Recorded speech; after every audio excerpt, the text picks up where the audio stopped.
ప్రియ శ్రోతలు, బాగున్నారా? మీ తలంపులు ఎలా ఉన్నాయి? మనం ఏమి తలంచుతూ ఉంటామో అదే అయిపోతాము. నీ భావజీవితం నీ భావి జీవితానికి విత్తనం లాంటిది. కొందరి తలంపులే గనక బహిరంగమైతే అవి తలంపులు కావు, తలవంపులవుతాయి. పరిశుద్ధాత్మ సాయంతో తలంపులను పసికట్టండి. 2 కొరింథీ 10:5 ఫిలిప్పీ పత్రిక 4:8 నేటి పాఠానికి మిమ్ములను ప్రేమతో ఆహ్వానిస్తున్నాము. మేము వితర్కములను, దేవుని గూర్చిన జ్ఞానమును అడ్డగించే ప్రతి ఆటంకమును పడద్రోసి ప్రతి ఆలోచనను క్రీస్తుకు లోబడినట్లు చెరపట్టి తెస్తాము. సహోదరులారా, ఏ యోగ్యత అయినా మెప్పైనా ఉండిన ఎడల, ఏవి సత్యమైనవో, ఏవి మాన్యమైనవో, ఏవి న్యాయమైనవో, ఏవి పవిత్రమైనవో, ఏవి రమ్యమైనవో, ఏవి ఖ్యాతి గలవో వాటి మీద ధ్యానముంచండి. సరే, రండి, తలలు వంచండి. వాక్య ధ్యానానికి ముందు ప్రార్థన చేసుకుందాము. దేవా, తండ్రి, నీకు నమస్కరిస్తున్నాము. ప్రభు, నీకు మేమెంతో కృతజ్ఞులం. మాలోని అపరాధ భావనల గొలుసును తెంచివేశావు. మా భావజీవితముపై విజయం మాకు ప్రసాదించావు. మమ్ములను నీతిమంతులనుగా తీర్చిదిద్దావు. నీకే మహిమ, మహిమ. నీవు మా జీవితాలలో గొప్ప కార్యాలెన్నో చేశావు. నీ కుమారుణ్ణి మాకిచ్చావు. మాకు ప్రాయశ్చిత్తం చేశావు. మాకు జీవద్వారం తెరిచావు. ప్రభు, లోకమంతా నీ స్వరం వినాలని ప్రార్థిస్తున్నాము. క్రీస్తునందలి మహానందాన్ని అందరూ అనుభవించాలని మా ప్రార్థన. నిత్యదేవ, సత్యస్వరూపి, నీకు స్తుతి స్తోత్రములు. యేసు ప్రభు, పరిశుద్ధాత్మదేవ, విమోచక, నీకు స్తుతి. నీ కృపా విజయములను కీర్తిస్తున్నాము. నీ నామము మా చెవులకు ఇంపైన సంగీతం. నీ నామమే మాకు జీవం, ఆరోగ్యం, శాంతి. ఈ రోజున మా శ్రోతలను నీ కృపాసనము వద్దకు తెస్తున్నాము. వారి ఆధ్యాత్మిక భౌతిక అక్కరలను మీరెరుగుదురు. ప్రభు, మమ్ములనందరినీ కనికరించండి. రోగగ్రస్తులను ముట్టి స్వస్థపరచండి. నిరాశా నిస్పృహలలో ఉన్న నీ బిడ్డలను వ్యక్తిగతంగా పరామర్శించండి. కుటుంబాలను దీవించండి. ఈ రోజులు చెడ్డవి. నీ బిడ్డలు నీ జ్ఞానము కలిగి వివేకముతో జీవించే కృప వారికి అనుగ్రహించండి. మా దేశ ప్రజలను, ప్రభుత్వాన్ని ఆశీర్వదించండి. నీ యందు భయభక్తులు నీ బిడ్డలకు పరిశుద్ధాలంకారమై వెలుగొందాలని ప్రార్థిస్తున్నాము. ఈ రోజున లోకమంతటా ప్రజలు భయాందోళనలతో అట్టిట్టయిపోతున్నారు. వారికి కావలసిన విశ్వాస బలము, కృపాశక్తి అనుగ్రహించండి. పాపము ఎంత ఘోరమైనదో ఆ దుష్టశక్తి కుటుంబాలను, సమాజాన్ని, జాతిని ఎంతగా పాడు చేస్తుందో ప్రజలకు చూపండి. మాకందరికీ వాక్యాశీర్వాదములు, సహవాసాశీర్వాదములు, సంఘాశీర్వాదములు సమృద్ధిగా దయచేయమని, సైతానీయ అంధకార శక్తులను లయపరచుమని యేసుక్రీస్తు వారి దివ్య శుభనామమున ప్రార్థిస్తున్నాము తండ్రి. ఆమేన్. సోదరీ సోదరులారా, ఈ రోజున మనం హెబ్రీ పత్రిక 4:6-12 వరకు పాఠం చెప్పుకుంటాము. సావధానంగా వినండి. దేవుడంటున్నాడు, ఎవరో కొందరు విశ్రాంతిలో ప్రవేశిస్తారు అనే మాట నిశ్చయము గనుక ముందు సువార్త విన్నవారు అవిధేయత చేత ప్రవేశింపలేదు గనుక నేడు మీరాయన మాట విన్న ఎడల మీ హృదయాలను కఠినపరచుకోవద్దని వెనుక చెప్పబడిన ప్రకారము ఇంతకాలమైన తరువాత దావీదు గ్రంథములో నేడు అని ఒక దినమును నిర్ణయిస్తున్నాడు. శ్రోతలు, అపుస్తలుడైన పౌలు విశ్రాంతిని గురించే మాట్లాడుతున్నాడు. విశ్రాంతిని గురించిన వాగ్దానం నిలిచి ఉంది. పాత నిబంధన కాలంలోని ఇశ్రాయేలీయులు అందులో ప్రవేశించలేకపోయారు. అందుకే దావీదు కీర్తనల గ్రంథంలో విశ్రాంతిలో ప్రవేశించే రోజు అనేది నిర్ణయించబడింది అంటున్నాడు. అసలు రహస్యమేమిటంటే, ఇశ్రాయేలీయులు పూర్తిగా ఈ విశ్రాంతిని పోగొట్టుకొని దూరమైపోలేదు. మోషే కాలంలో పోగొట్టుకున్న మాట నిజమే అయినా యెహోషువ నేతృత్వంలో ఆ తరువాతి తరం కనానులో ప్రవేశించారు గదా. అయితే ఒక మాట, వాగ్దత్త భూమిని గురించిన విశ్రాంతి ఒక ప్రవచన సంకేతం మాత్రమే. అది దేవుని విశ్రాంతి యొక్క నిజస్వరూపం కాదు. అందుకే దావీదు తన కీర్తనలో మరొక దినము ఈ విశ్రాంతి కోసం నియమించబడింది అన్నాడు. వారు షిలోహులో ప్రవేశించిన తరువాతి కాలంలో ఎప్పుడో ఒకరోజు వారి విశ్రాంతి ప్రవేశానికి నిర్ణయించబడింది అని దావీదు తన కీర్తనలో పేర్కొన్నాడు. 8, 9 వచనాలు. యెహోషువ వారికి విశ్రాంతి కలుగచేసిన ఎడల ఆ తరువాత మరి ఒక దినమును గూర్చి ఆయన చెప్పకపోయేవాడే. కాబట్టి దేవుని ప్రజలకు విశ్రాంతి నిలిచి ఉన్నది. దేవుని ప్రజలకు అసలైన సబ్బాతు రాబోతోంది.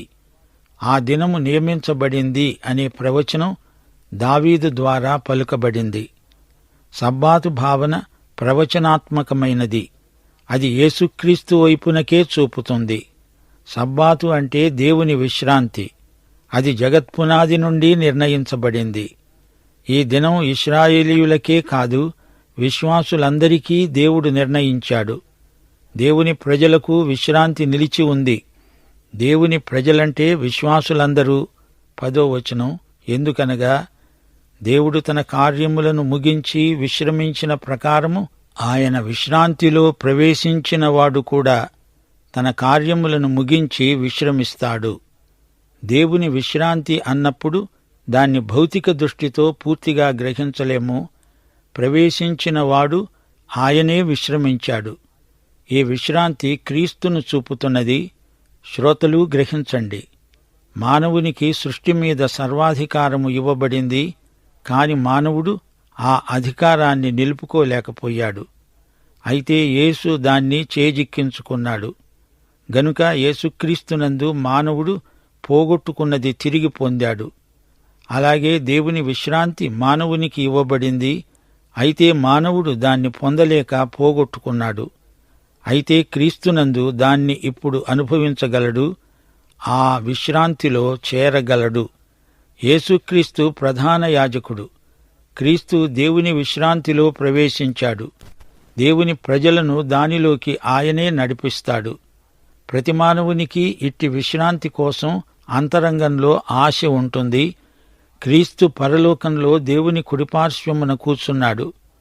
ఆ అద్భుతమైన విశ్రాంతిలో మనం ప్రవేశిస్తాము.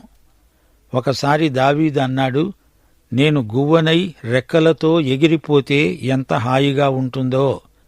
అతని ఆత్మ విశ్రాంతిని కోరింది. యోబు కూడా తీవ్రమైన బాధామధ్యంలో విశ్రాంతిని కోరాడు. దేవుని యొక్క విశ్రాంతి మనిషికి ఎంతో అవసరం. దేవునితో కలిసి సబ్బాతును అనుభవించే ఆశను ఇశ్రాయేలు జాతిపరంగా వ్యక్తం చేశారు.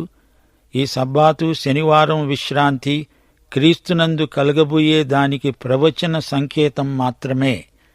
కనానులో ప్రవేశించటం కూడా పూర్తి విశ్రాంతి కాదు. కనాను కూడా సబ్బాతులాగే రాబోయే దానికి సూచన. ఈ ప్రవచనం తరతరాల ప్రజల ఆశాభావం తుదకు క్రీస్తునందు పూర్తిగా నెరవేరింది. ఆయన మన మధ్యకు అవతరించి వచ్చాడు, మన మధ్య జీవించాడు, శిలువ మీద మరణించాడు, విమోచన క్రియ ముగించి ఆరోహణమై తండ్రి కుడిపార్శ్వమున కూర్చున్నాడు. పని ముగింపే విశ్రాంతి. మనం ఆయన విశ్రాంతిలో ఇప్పుడు ప్రవేశించాము. దేవునికి స్తోత్రం. యేసు మన కోసం ప్రాయశ్చిత్తం చేసి ఆయన విశ్రాంతిలోకి ప్రవేశం సరళం చేశాడు. ఇప్పుడు మనకు దేవుని యొక్క విశ్రాంతిలోకి నిరభ్యంతర ప్రవేశం లభించింది. విశ్వాసము ద్వారా మనం ఈ విశ్రాంతిలో ప్రవేశించగలుగుతున్నాము. పరలోకమందు యేసు మనకు నిత్య నివాసాలు సిద్ధం చేస్తున్నాడు.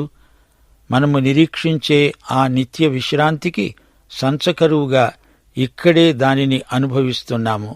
ప్రియ శ్రోత, క్రీస్తు పరలోకంలో మనకు ప్రధాన యాజకుడు. ఆయన మహాయాజకత్వ పరిచర్య మనకెంతో ఆదరణ, ప్రోత్సాహం. 11వ వచనం.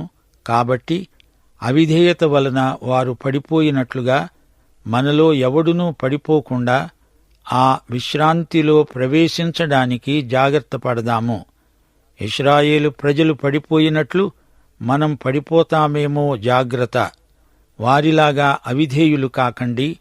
అవిధేయత, అవిశ్వాసం ఇశ్రాయేలు పతనానికి కారణాలు అని చరిత్ర నేర్పిన పాఠం నేర్చుకోండి. వారి తొట్రుపాటును మీరు అనుకరించకండి. 12వ వచనం. ఎందుకనగా దేవుని వాక్యము సజీవమై బలము గలదై రెండంచులు గల ఎటువంటి ఖడ్గము కంటెను వాడిగా ఉండి ప్రాణాత్మలను కీళ్లను మూలుగను విభజించునంత మట్టుకు దూరుతూ హృదయము యొక్క తలంపులను ఆలోచనలను శోధిస్తున్నది. ప్రకటన గ్రంథం 19వ అధ్యాయం 15వ వచనం. ఆయన నోటి నుండి అనగా యేసు ప్రభువు నోటి నుండి వాడిగల ఖడ్గము బయలువెడలుతున్నది. యెషయా గ్రంథం 11వ అధ్యాయం 4వ వచనం. ఆయన తన వాగ్దండముతో కొడతాడు, అది ఆయన పెదవుల ఊపిరి. ఇది దేవుని వాక్యమనే ఆత్మ ఖడ్గం, సర్వాంగ కవచములో ఒక భాగం. హెబ్రీ పత్రికలో దేవుని వాక్యమంటే దేవుని పలుకు, మాట, దేవుని తీర్పు. వెనకటి ఇశ్రాయేలీయులకు ఈ వాక్యమే తీర్పు తీర్చింది. నా విశ్రాంతిలో ప్రవేశించరు అన్నదే ఆ తీర్పు. దేవుని వాక్యము, దేవుని కుమారుని నోట వెలువడే ఈ వాక్యము నాడు నేడు ప్రజల అవిధేయతకు, అవిశ్వాసానికి తీర్పు తీరుస్తోంది. దేవుని వాక్యము సజీవమైనది, బలము గలది, ప్రభావము గలది. దేవుని వాక్యం కార్యకారి, కార్యసాధకం, కార్యానుకూలమైనది. దేవుని వాక్యంలో దేవుని జీవమున్నది. అపొస్తలుల కార్యములు 7వ అధ్యాయంలో స్టెఫను తన ప్రసంగంలో మోషేను గురించి ప్రస్తావిస్తూ అన్నాడు, సీనాయి పర్వతము మీద తనతో మాట్లాడిన దేవదూతతో మన పితరులతో అరణ్యములోని సంఘమందుండి మనకివ్వడానికి జీవవాక్యాలను తీసుకున్నవాడు ఇతడే, మోషే. వాక్య ఖడ్గం పదునైనది. మనుష్యుని అంతరాంతరాలలోనికి దూసుకొని పోతుంది ఈ ఖడ్గం. మానవుని చైతన్యంలోకి దూరి దాగి ఉన్న ఆలోచనలను తీర్పులోకి తెస్తుంది. ఇది చాలా పదునైన ఖడ్గం. జాగ్రత్త. ఈ దేవుని వాక్యాన్ని నిర్లక్ష్యం చేస్తే దేవుని వాక్యపు తీర్పు చాలా తీక్షణమైనది. నీ లోపల ఉన్నదంతా కోసి బయటపడేస్తుంది. ప్రాణమును ఆత్మను విభజిస్తుంది. ఇది ఆధ్యాత్మిక విభజన. కీళ్లను మూలుగను విభజిస్తుంది.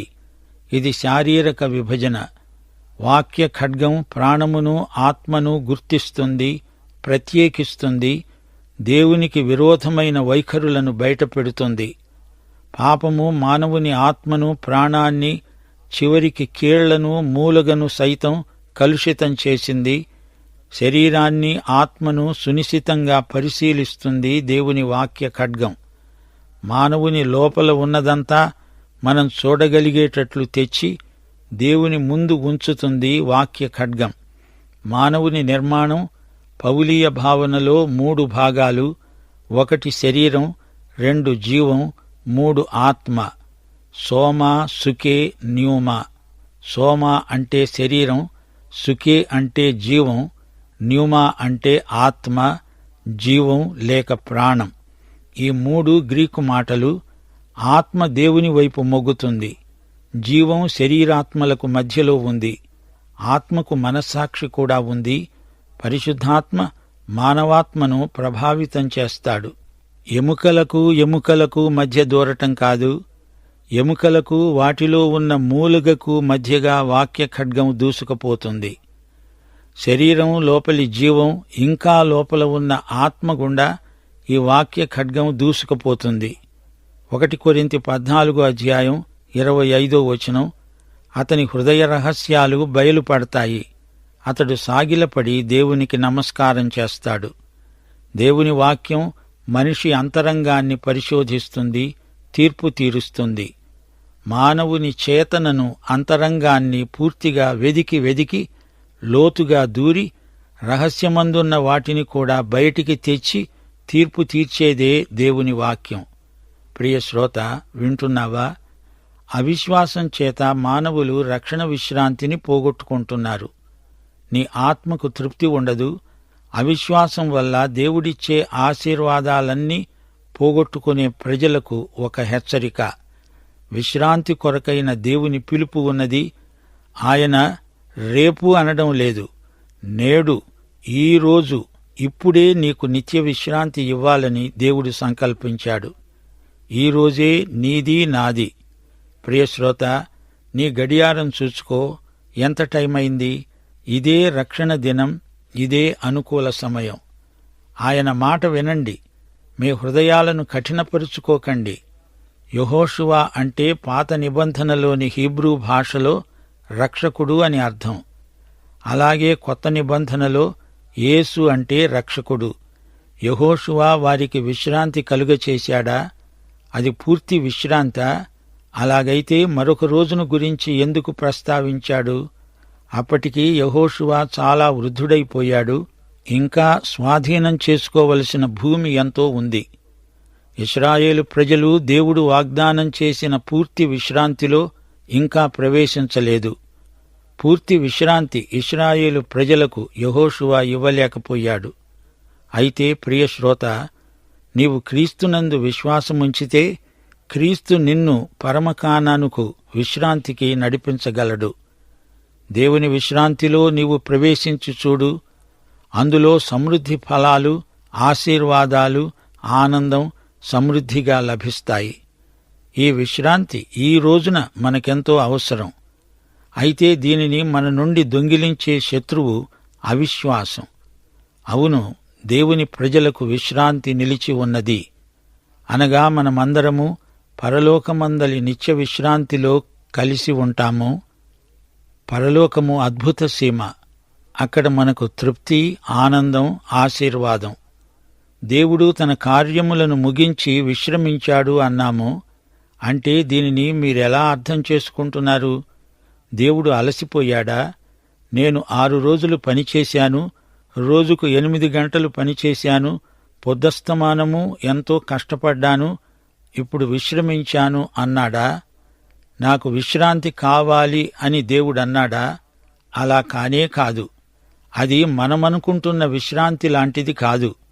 సంపూర్ణత అనే విశ్రాంతి, ముగిసింది అనే భావనలోని విశ్రాంతి.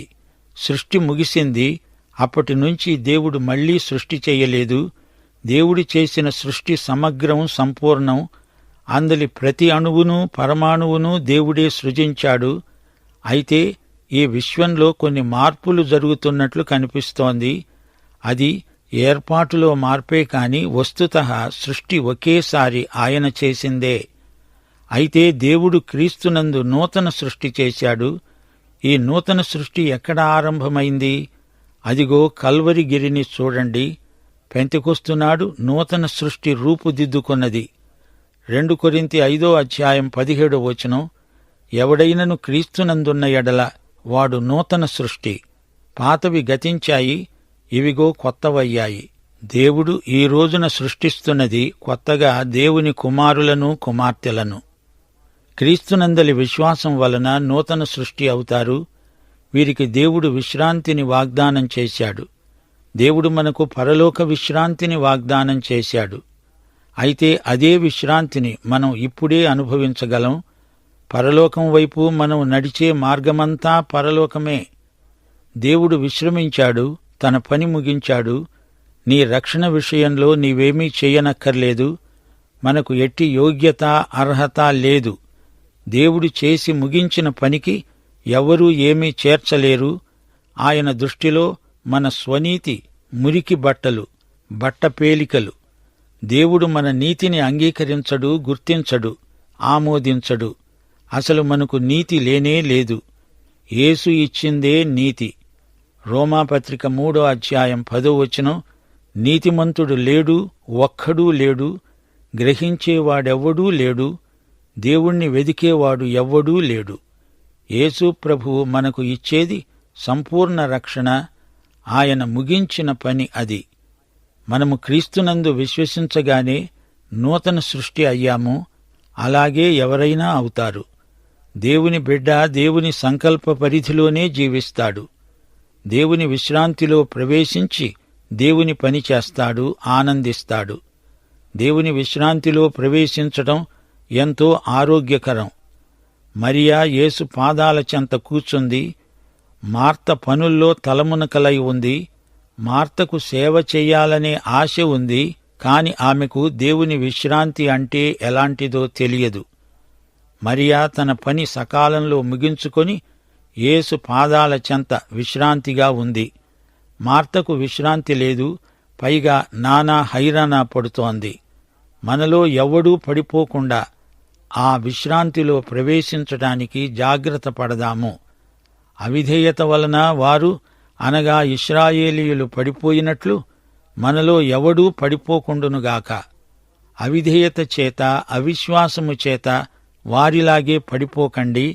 మన ప్రభువు ఎంతైనా నమ్మదగినవాడు. దేవుని వాక్యము రాయబడింది, పలకబడింది. ఇది సజీవ వాక్యం. దీనికి రెండు వైపులా పదునుంది. ఇది ఖడ్గం. దీన్ని పట్టుకున్న వానికి తగులుతుంది, అవతలి వ్యక్తికి తగులుతుంది. 1 తెస్సలోని పత్రిక 2వ అధ్యాయం 13వ వచనంలో పౌలన్నాడు, మీరు దేవుని గూర్చిన వర్తమానము మా వలన అంగీకరించినప్పుడు మనుష్యుల వాక్యమని ఎంచక అది నిజముగా ఉన్నట్లు దేవుని వాక్యమని దానిని అంగీకరించారు. ఆ వాక్యమే విశ్వాసులైన మీలో కార్యసిద్ధి కలుగచేస్తున్నది. 1 కొరింథీ 2వ అధ్యాయం 4వ వచనం పౌలన్నాడు, నేను మాట్లాడినా, సువార్త ప్రకటించినా పరిశుద్ధాత్మ దేవుని శక్తి కనపరచే దృష్టాంతాలనే వినియోగించాను. బోధకులుగాని సంఘస్థులుగాని దేవుని వాక్యమంతా వినాలి, చదవాలి, చెప్పాలి. బైబిలు పాపం నుంచి నిన్ను దూరంగా ఉంచుతుంది, లేదా పాపం నిన్ను బైబిలు నుంచి దూరం చేస్తుంది. మనలో జీవం, ఆత్మ ఉన్నవి. ఈ రెండూ ఒకటి కావు. వాటిని వేరువేరుగా గుర్తించడానికి బైబిలు సహాయం చేస్తుంది. అలాగే శరీరమందలి కీళ్లు, అందలి మూలుగను వేరువేరుగా చేయగలిగేది, చూపగలిగేది దేవుని వాక్యమే. కీర్తనలు 32 వచనం 3, నా ఎముకలు క్షీణించాయి అన్నాడు దావీదు.